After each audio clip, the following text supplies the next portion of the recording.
In-invite ko yung kaduo ko na maglaro kami ng rank.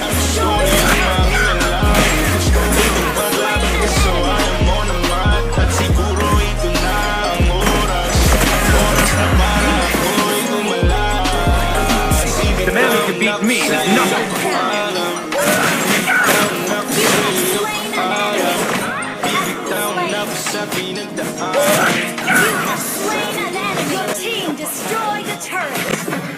Ano daw ba ibig sabihin ng may kaduo?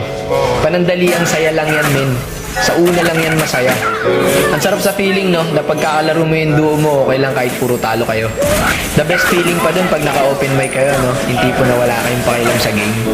Tapos pag nakakapatay kayo ng magkatabi, sasabihin nyo, "Hey, connection! Hey, baka crush ko yan." Yan yung mga tipong ganung banat, di ba? Ano, nakarelate ka, no? Kasi ganun na ganun kayo pagka nagduduo kayo.